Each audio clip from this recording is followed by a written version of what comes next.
and it is so important in this today's day and time after the latest AI breakthroughs, that is AI in education.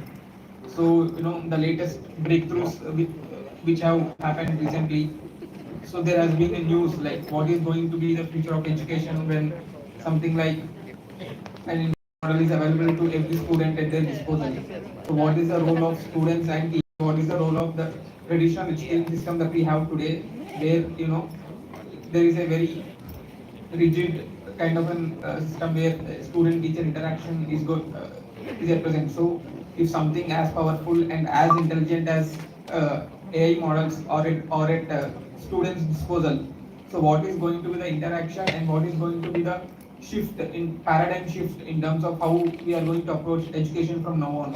So we'll focus on those areas, and through that we'll understand what are the fields and what are the advantages, disadvantages, the main areas of concern, etc., etc., through the course of this talk, so that we will have a comprehensive view of what is going to be the future of education, not just in terms of from one perspective, from a holistic perspective of a you know education, not just from a teacher's point of view or a student point of view, from a holistic perspective, what changes and what direction the education is going to take. So from now on, and what are the limitations of uh, including or accessing AI in education. From this, after this small introduction, please give me a second.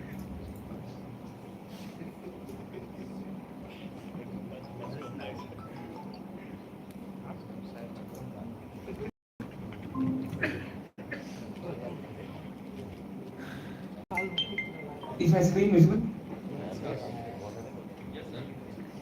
Yeah.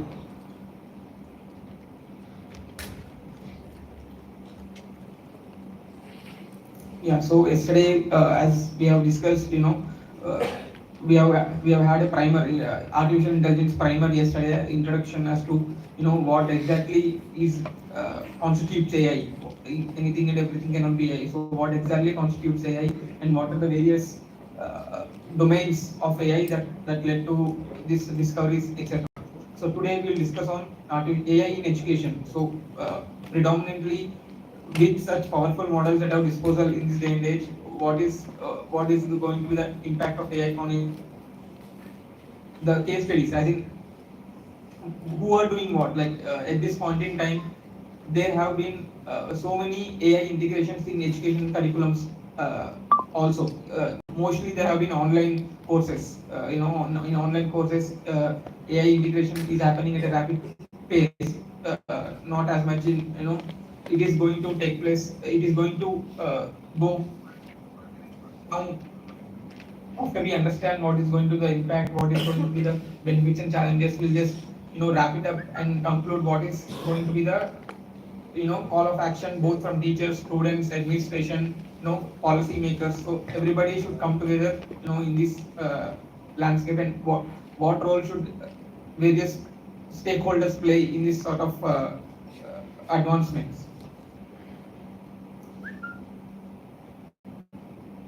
This one I just added it from the previous slide only, so that we'll just have a brush up in terms of what exactly constitutes as a definition of AI.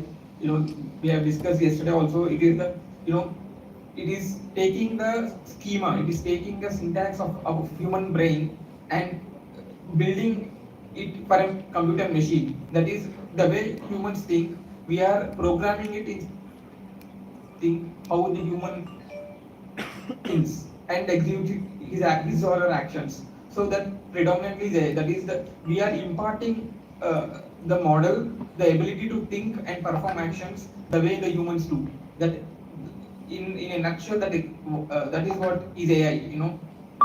And the role of data, everything we have discussed yesterday. So I'm not going further into it. So now. So as I'm curious from a teacher's point of view also. It's not just me sharing something, because teachers, you are the main stakeholders, you are the main driving force of the education in general. So it is important that there is going to be a we need to understand what is going to be the role of each and everyone in this process. So from what I've seen and what I've read and what I've understood, I've compartmentalized the impact of AI into in these 5 areas what we are seeing on screen right now. So personalized learning, enhanced assessment and feedback, accessibility and support for diverse learners, learning analytics and automated grading. So in this, as you can see, there are various stakeholders in these 5 topics. Personalized learning is meant for student. The grading, learning analytics and automated grading is something that will be helpful for teachers and educators. And learning assessment and feedback is both ways. Like the feedback can empower both learner and teacher at the same time. So this sort of AI in education with multiple stakeholders playing multiple sort of roles. So this is the overview of that we will be discussing on, as in what is going to happen for various stakeholders once AI has taken a predominantly forward step.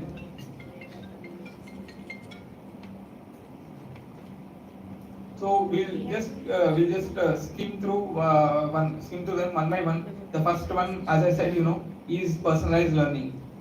So what exactly is personalized learning? Someone have personalized learning. In a nutshell, education, it is important to cater to what are the needs of the learner and what is the learning style of the particular learner. This will happen when through the AI will help this particular what you call this particular comfort to come into students' lives. As in, one person might understand a concept in a particular way for a particular period of time. Second person might understand a different concept in a different way in a quicker pace or at a later pace. So each individual is wired differently. Therefore, the learning patterns, the learning styles, the learning paces vary for each individual. So it is important to understand and give each student that particular space to focus on the way he wants to learn. This is what we mean by personalized learning. As in, each student is going to get what he wants to in the manner that he desires to get it. You know, for as you can see, the first point that customized lessons, assignments, and feedback unique to each student.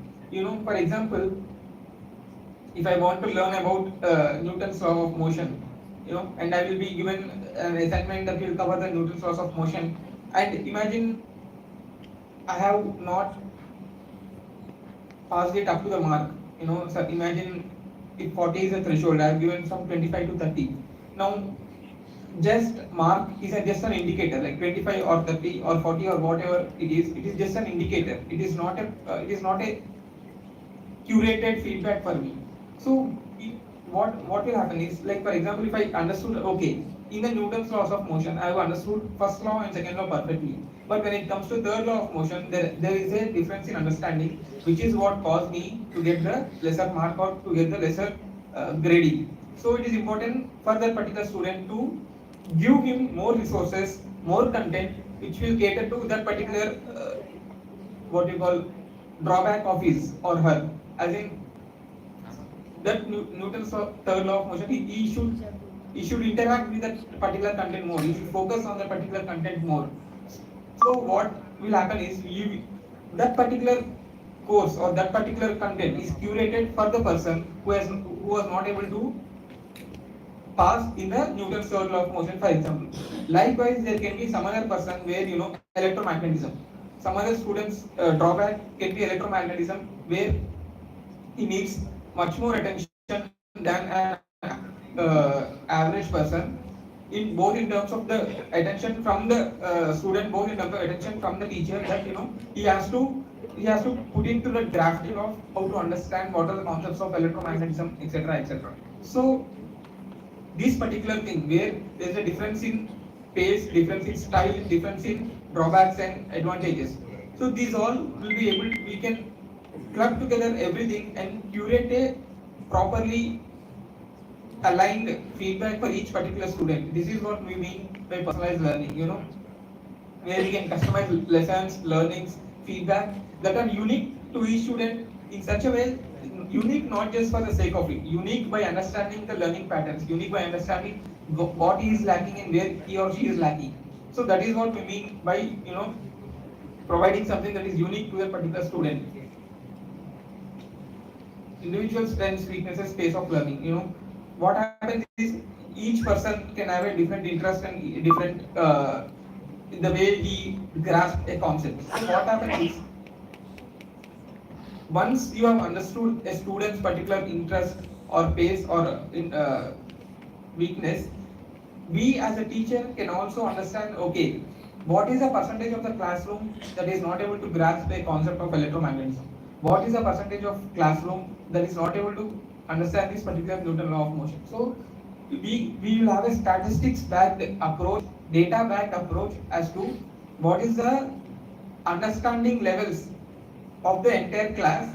In a way, it's not just a cumulative, you are also getting an understanding of the entire class. At the same time, you are also getting an insight into each person, each individual's interest and the grasping powers, which will help us, we can fine tune our learning methods, we can fine tune our the content that we have. It can be textbook, it can be PPT, it can be audio, video, whatever content we are going to generate to teach students.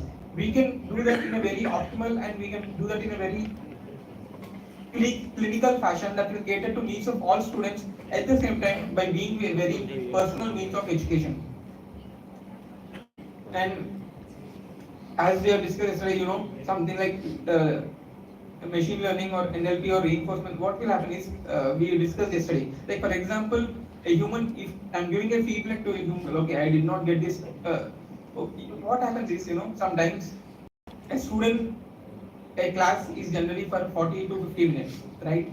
So what in the 50 minutes we have lots of concepts to cover, lot of sections to cover. So we as teacher will just segment each them. So okay, this will take 5 minutes, so and so, and we want to cover that concept.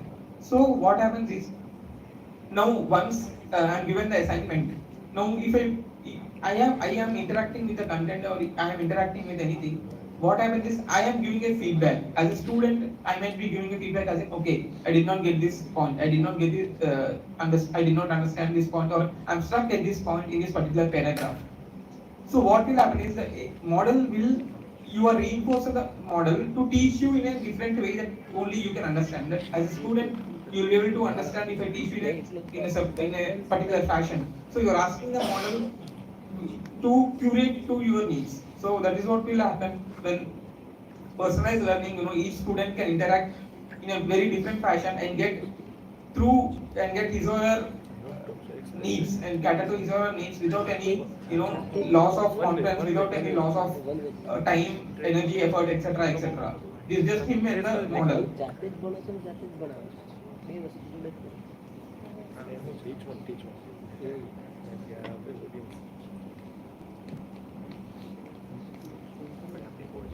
Okay, so this sort of customized curriculum sequences. What happens is, after finishing a particular concept, imagine imagine you have to teach it. Once you have finished a particular concept, you want to teach a concept that is an adjacent to the already taught concept. And sometimes there is a chance of that particular chapter or that particular section coming at a later point in the textbook.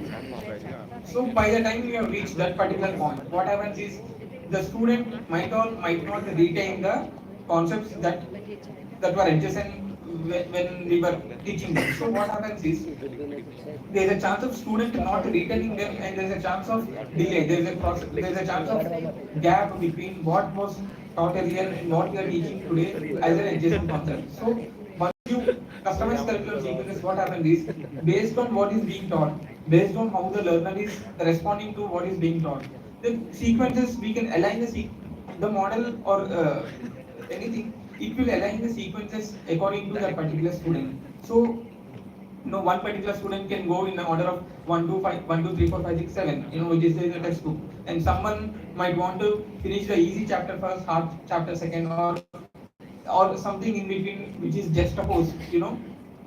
There can be a need for that also, for a student to grasp everything properly. So this sort of customized curriculum sequences will help in that. And the second one is adaptive simulations games project. So this is where visual communication or visual sort of understanding comes into play. What happens is every student is aligned differently. So some when we see as a student, when something is taught in a very visual way, if something there is a game, if you want to teach a concept and there's a game that adheres to that concept, the chances of student learning that particular concept through a game are much more than normal text-based one-to-one interaction. If there is a visual engagement to what he is already saying, what the concept is trying to learn, he is already saying the practical impact of the particular concept, right? So this sort of simulation, this sort of understanding without actually getting into the physical world, can be ancient simulations.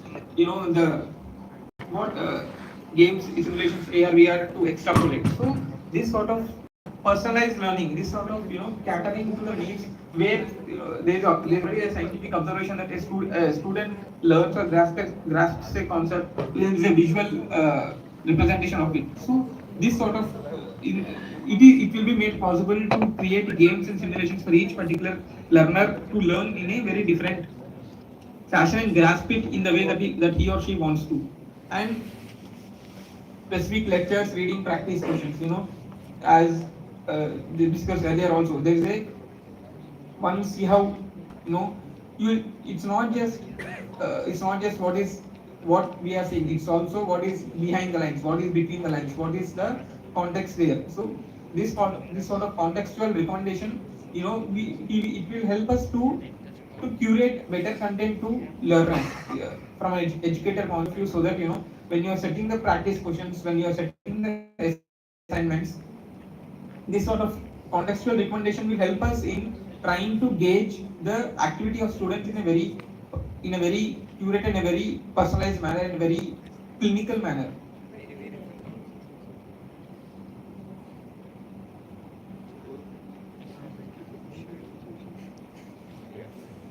So benefits, like why should personalized learning be such a big thing in this today's day and age? As we can see, now the students are no holds barred. He can go to whatever depths he wants to, because there is a very intelligent, a very patient tutor alongside him or her. So now, for example, if I want to deep dive into something like what are the various contexts, to a English essay, for example, like say Hondo basketball or something like that, and we need to understand various interpretations of it. Now I have a personal and a very intelligent tutor which will cater to me and my learning habits and my learning curiosities. So for example, what I learn in a 30 minutes class, sometimes a student might want to dwell deep into it. After going home, he might have various questions when he's going through a textbook. He might have various doubts when he's trying to solve a problem or trying to solve an assignment. So this will improve the engagement. When you have the confidence that there is someone intelligent, someone patient, someone all encompassing knowledge is present along with you, then there is a certain sense of motivation that comes to a learner, and which will help, which will only drive him further in trying to explore what he or she wants to explore. And uneven foundation and learning abilities. We have discussed before also. I think each student is wired differently, so there is a need. There is a very strong need for each student to be met with different sort of address. Like one person should not be addressed the same way if he is lacking in a particular subject, or if he is lacking in a particular chapter. So this will help us in trying to wipe out that uneven foundations. What will happen is, once we know that there is something intelligent with us, it will wipe out the uneven foundation. Like he or she will not worry tomorrow whether the teacher will what will teacher say if I don't answer the question properly, because I did not understood the chapter well enough when it was taught to me. Even if he did not understand, what he can do is, the student from he, his or her perspective, he can put in effort after going on whenever he has leisure to sort of wipe out these uneven foundations that we will get as a feedback, so that he will spend more time on what are his weaknesses. Strengths, it is covered. Yes, as a student, it is important to have strengths, and the strengths are, it is covered. But it is also important to understand that it is the the weaknesses should also be equally addressed also. So 100 by 100 in maths and 85 by 100 in English. So there is a problem, there is an indication that English needs more attention for that particular student. So he will focus more on it and he will try to dwell deep into it and found better solutions and learning pathways for himself or herself.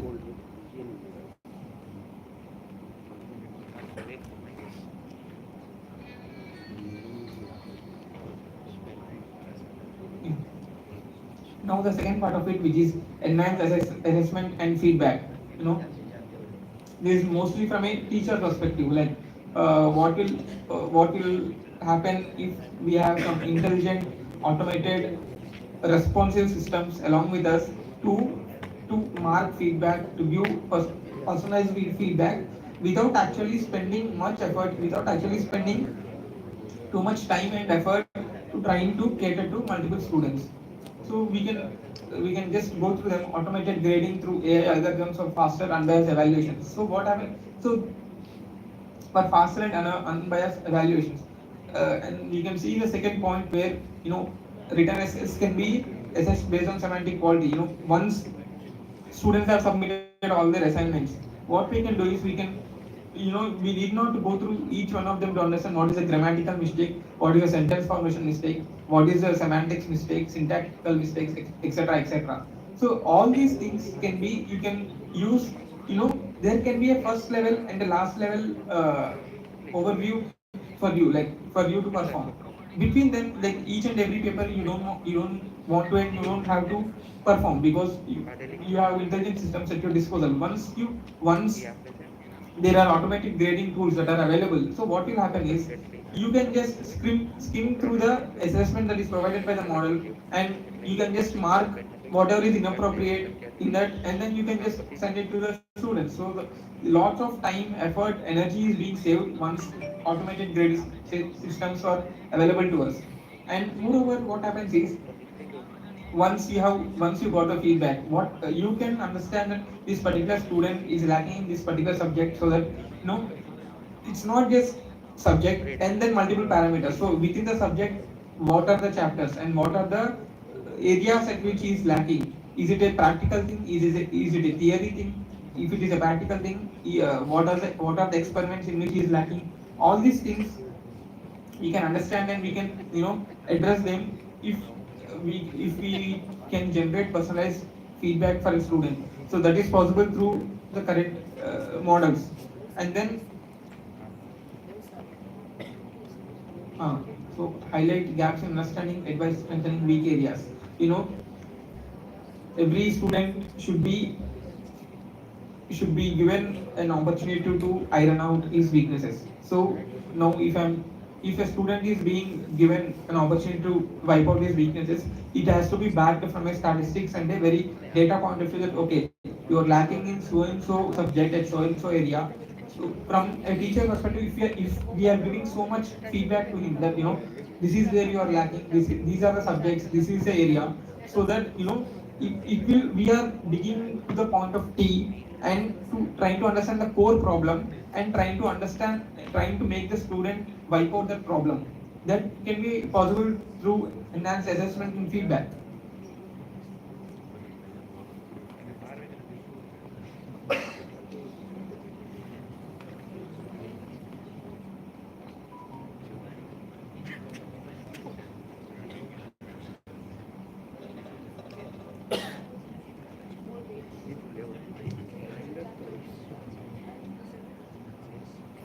Yeah.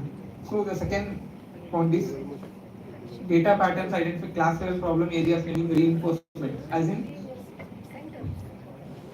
machine learning algorithms. What they do is they understand the pattern in a particular given format or particular given data. So if we are feeding student data, student grading data to the model, it will understand the patterns underlying it, and it will be able to classify the problems of each student. So each student now needs a reinforcement in a particular concept or particular thing. So that can be underlying data patterns we can hide. Sometimes they can we need not we might not see we might not be visible to the naked eye. The patterns that are obvious might also not be visible to the naked eye sometimes. So these models will help us uncover those patterns and clarify what are the problems, etc., etc. And not only that, as you not just from a learning point of view that visual content is better. Even from an educator point of view, if you have charts, if you have graphs, if you have plotted dashboards, that will help you give you analytics, the actionable analytics. This particular subject, has been scored. We see all the time, like, English, how many people have passed a threshold mark. In Hindi, how many people have passed a threshold mark. So this sort of actionable analytics we will have at our disposal through a visual dashboard, so that once once the model has done its processing, and if you can show it on a visual dashboard, even for a student or even for an educator, you will understand that, okay, this is the point where an action is required, both from a teacher point of view and both from a student point of view. And once it's not just providing an feedback. After providing a feedback, you can see the second time if a student has attempted a particular test, what is the jump in terms of performance. Last time it was 83%. This time is it 77%, or it has gone to 85%. There has been an improvement, or it has been a decline, or if there is a decline, how much of it and what area, and if there is an improvement in what area, is it an area that we have already focused on, etc., etc. These sort of very to the T, very detailed progress tracking will be available to us to track the students' learning pathways and to student learning gateways.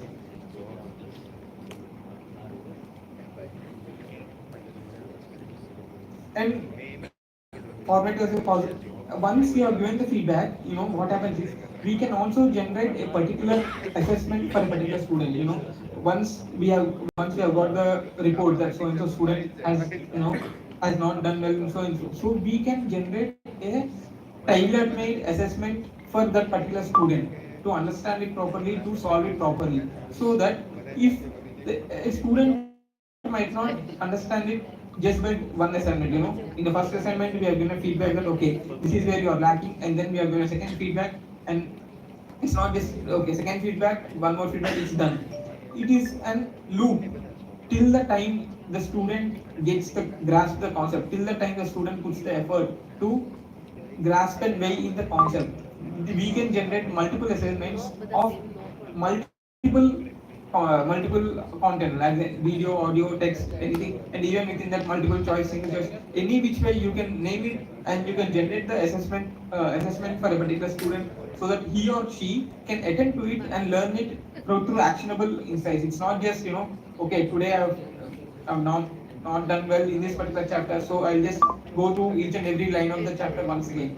Within the chapter, there can be concept which the student has understood, which the student has not understood. So we can generate that assessment for the particular chapter and particular section based on the underlying patterns that we uncover using data.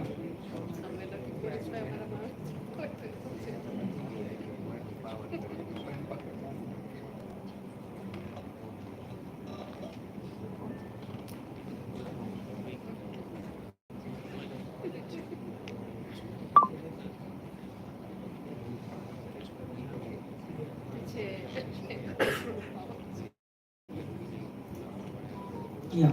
The second one is accessibility and support for the third one is accessibility and support for diverse learners.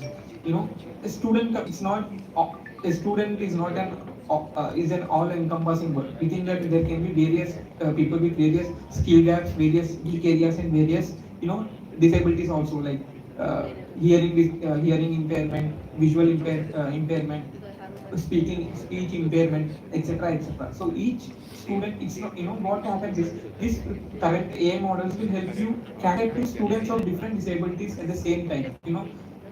A person with a particular skill gap or particular impairment, he or she need not stop himself or herself from accessing high quality education.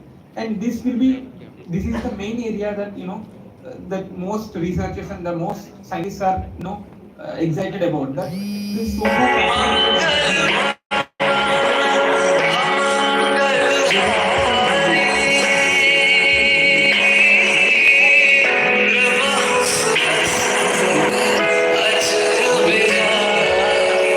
Hindi.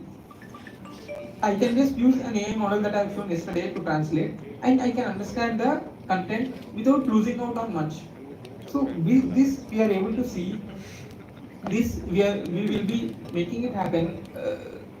The AI community is going to be making it happen that every student of different drawbacks, different backgrounds, different disabilities, different learning paths, they all will come. They all will spend as much time and interact with the content and learn as much as they want to do without feeling left out.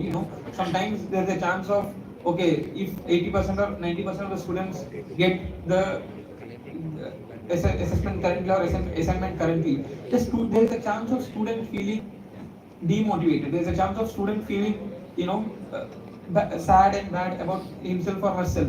So this sort of diverse learners, this sort of accessibility. So he or she might not understand it in a textual format. So if you can generate an image, or if you can generate a flow chart for him, that will make him understand him better. So he or she can grasp the concept in a very hello.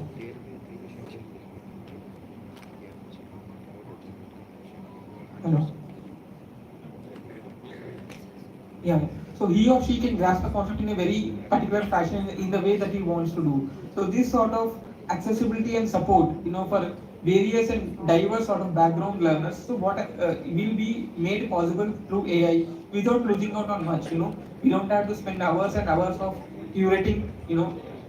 For a visually impaired student, you might have to create a different sort of assessment. For an audio hearing impairment student, you have to create different sort of assessment. So we can generate high quality, different mediums of content, different mediums of education content through, and make it available for learners of different disabilities and different backgrounds and different pathways. This sort of, this will be helpful for all sorts of learners without having a feeling of missing out on something.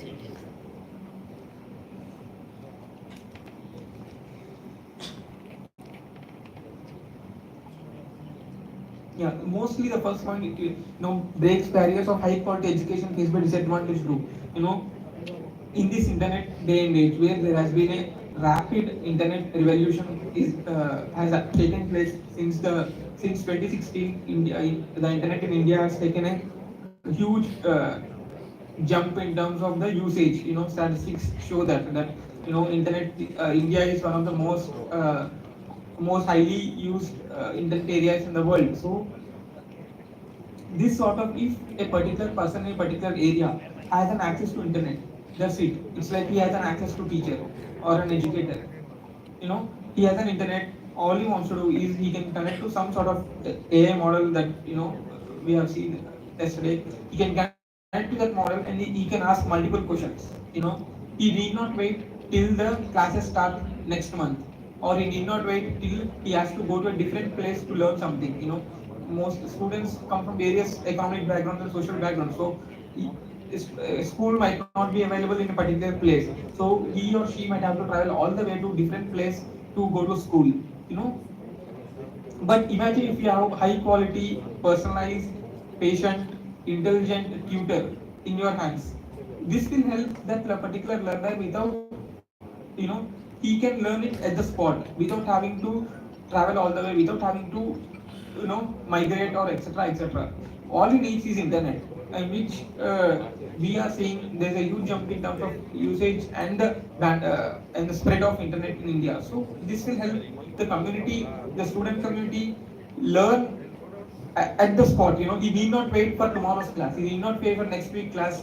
Imagine an electromagnetism class is covered today, and the next chapter is scheduled on next Wednesday or something like that.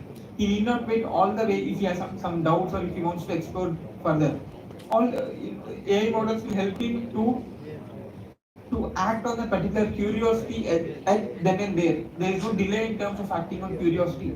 And once the delay is solved, once the student is feeling that okay, I need not worry about anything, I can just understand, I can go to the class, attend it, understand what the teacher is trying to convey, and if I have any doubts, I can solve it at any time, I can access my content anytime. So that sort of tailored, this one will be able to propel the students furthermore in terms of exploring their curiosities and exploring their interests, and it will also tailor the focus. Like for example, there is a particular chapter that the student might not like, and he starts to explore the chapter. Through the chapter, he may discover something else. For example, he discovers aeronautical as a space as a concept. He discovers aeronautical engineering as a concept, or some particular subject, buoyancy or something like that. So what will happen is, unknowingly it is helping him to uncover what his actual interests are. He is landing up where through a pathway. He is landing up at a place where even he or she might not have imagined.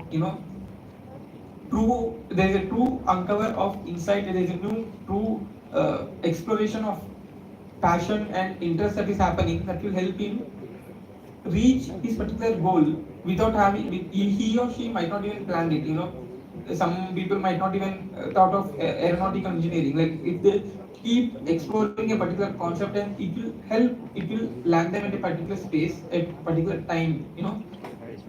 It will help them to uncover what their true passions are. So this will hugely this sort of access will diversify the interest. It's not just maths, physics, chemistry and done. It's not just biology, physics, chemistry and done. It's not like that. There is going to be true potential met in the area that he or she wants to explore and excel in.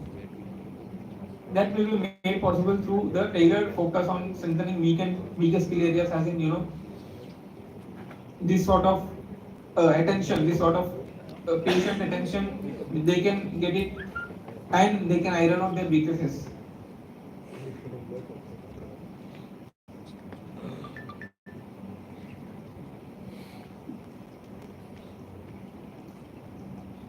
So here tools for assisting disabled students. Audio transcripts for text, slides for visually impaired.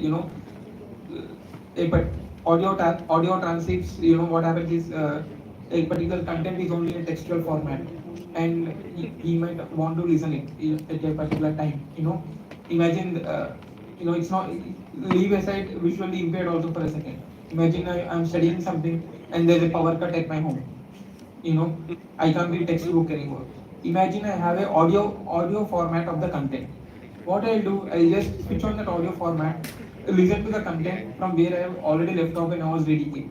So there is no, these sort of power cuts, etc. These are tangible real life problems. Nobody can do anything about it. They are going to be there regardless of what is going to happen. What we can do is, we can create and we can curate different types of educational content, so that the student can access whatever he wants to at whenever he wants to.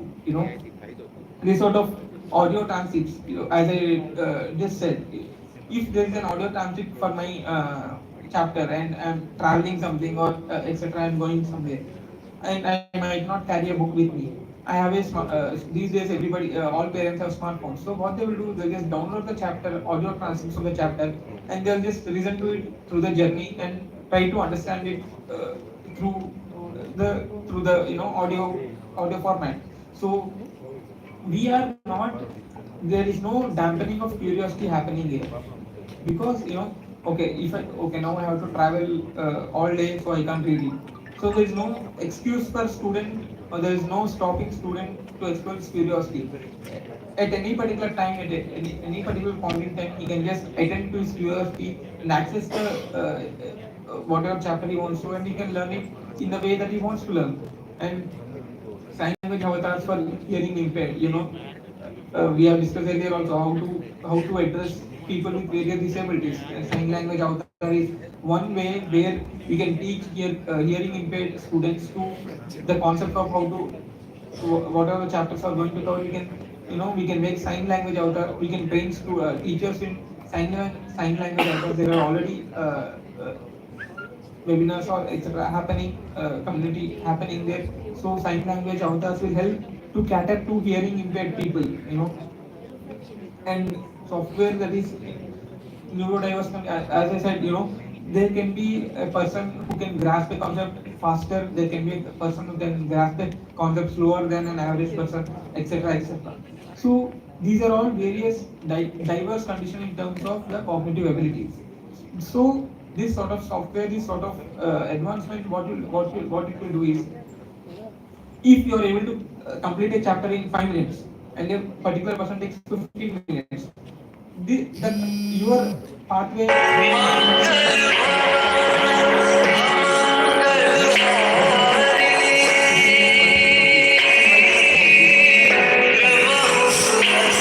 in their assessment or something like that. He need not worry that okay, 5 minutes are completed, now what to do, because teacher will move on to the next chapter. There is no need, because the educational content will is curated for that particular person. He can learn for as much as he wants to learn. And this will be hugely helpful when we create multiple different types of educational content and understand the various depths of each student.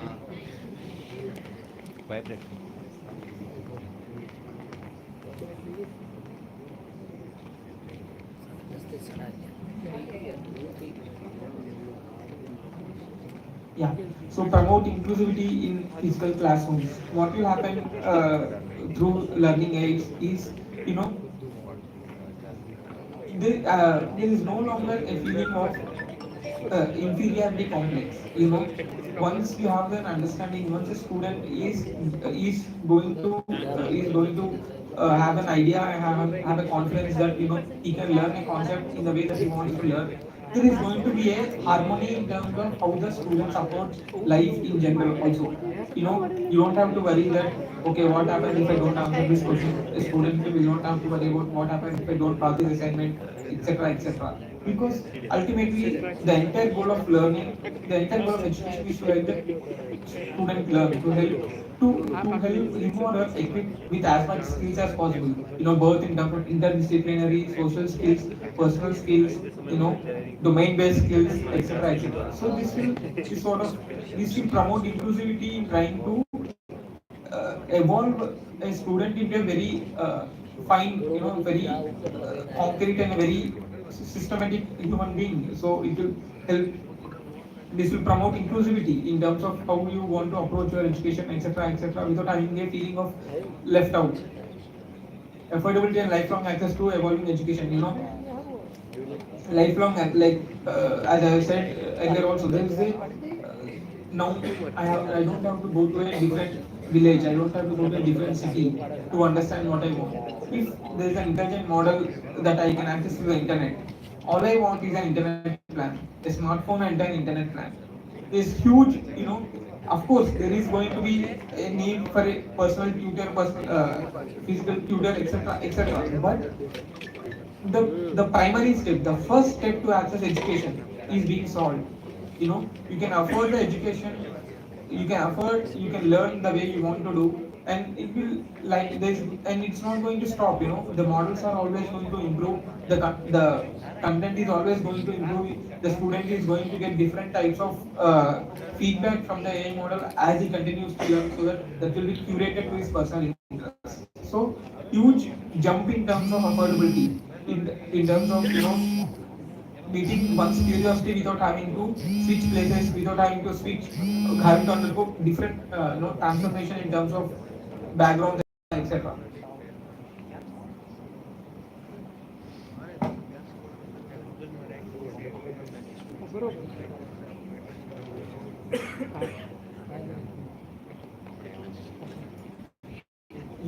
So the next one is learning analytics. We have discussed the impact of enhancing the student learning abilities, etc., etc. And now we can understand what do learning analytics mean. To understand the hidden to just identify, understand, and predict the hidden data. Once you have learner data with you, like what half yearly exams, quarterly exams, first semester, second mid, etc., etc. So various exams are being conducted. Once you have enough data, you can just feed it and get an actionable insight from the data. What you can see here, like what are his performance,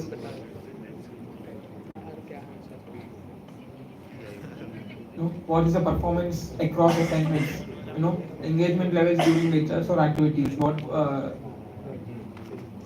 was the period at which the most engagement was there, what was the period at which there was a decline in engagement due to various activities.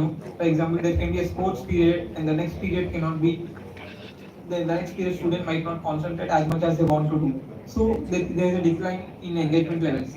So if you are conducting assessment on the chapter that you have told on that particular day, you are getting the feedback that okay, the engagement was less on this particular day. So I have to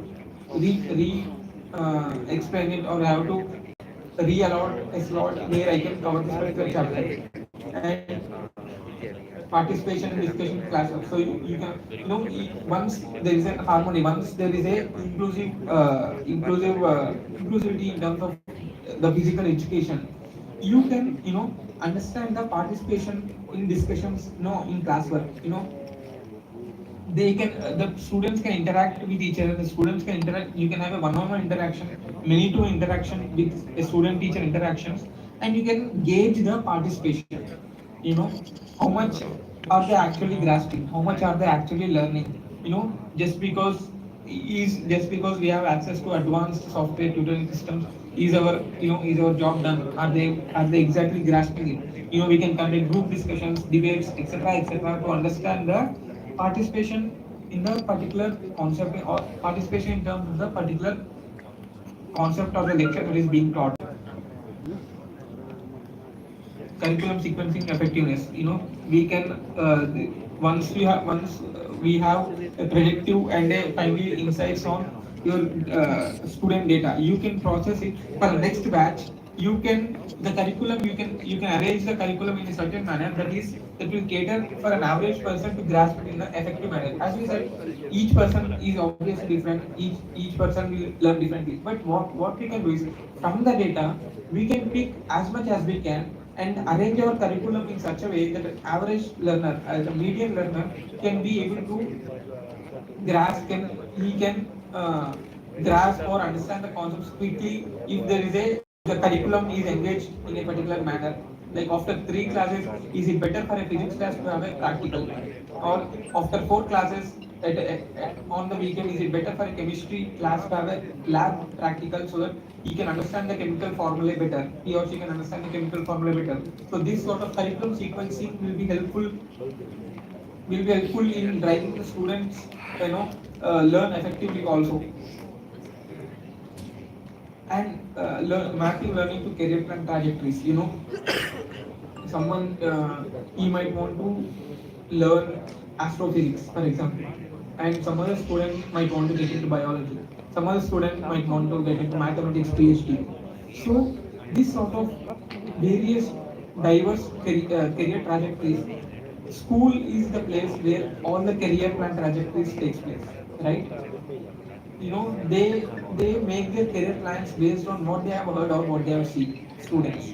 So once a student is uncovering his passion through various learning, for example, if a student has made up his mind in the 8th or 9th standard that astrophysics is the way he wants to go, you know we can map his learning, we can curate a better content for him, so that he can focus on most people will leave astrophysics or biology, for example, because they think they are tough subjects. They think there are a lot of drawings, there are a lot of equations, and there are a lot of very tough problems to solve, though they are interested in it.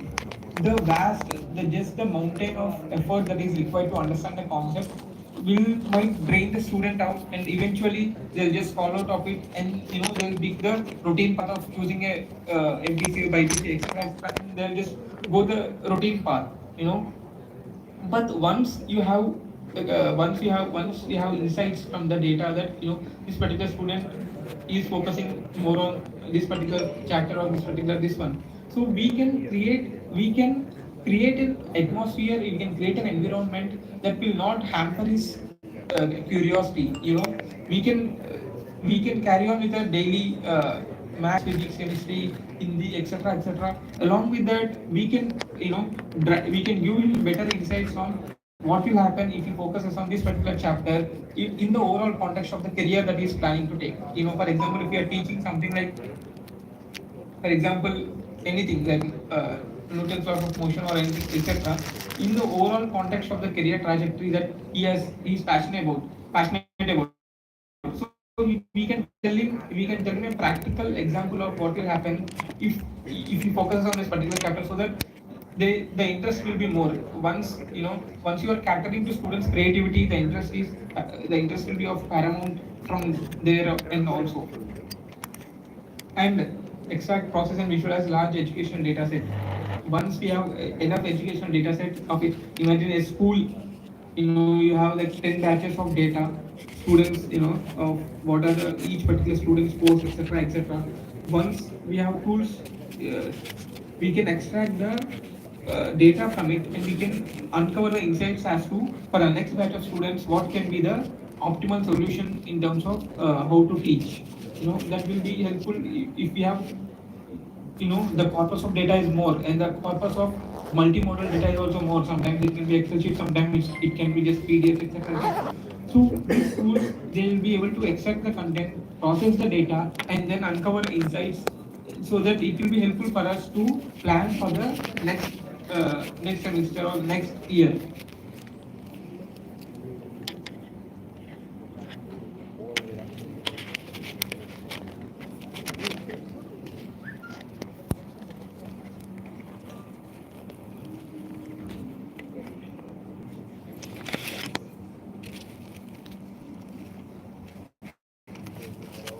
Yeah. The next one, analytics use cases.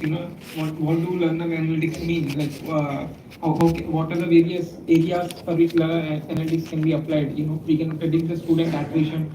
We can audit course material efficacy, whether is the course material that is in hand an effective way to teach a particular concept, or does it need a revision? That is, it need a re-address in terms of what we are teaching. So, we can optimize learning outcomes, and we can recommend supplemental content.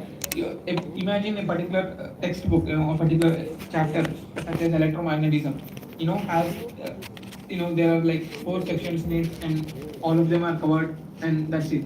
But there's so much more to electromagnetism that we can uncover also. If he or she is passionate, we can recommend a supplemented content. Okay, if you want to learn more on this particular topic, you can refer to this particular content, you can refer to this particular textbook, etc., etc., based on his particular student's particular interest and curiosity. So this sort of supplemental content will also be helpful to this sort of recommending supplemental content to each learner, that is tailor made to each individual, will be helpful in the overall context of what their career trajectory is going to look like. They are giving enough resources, they are being given enough resources and enough time to actually act on their curiosities. Identify the best pedagogical approaches. Once you understood that, okay, this way of teaching is not leading me to the most optimized outcome of a student grasping a concept, so I might have to change it differently. I might have to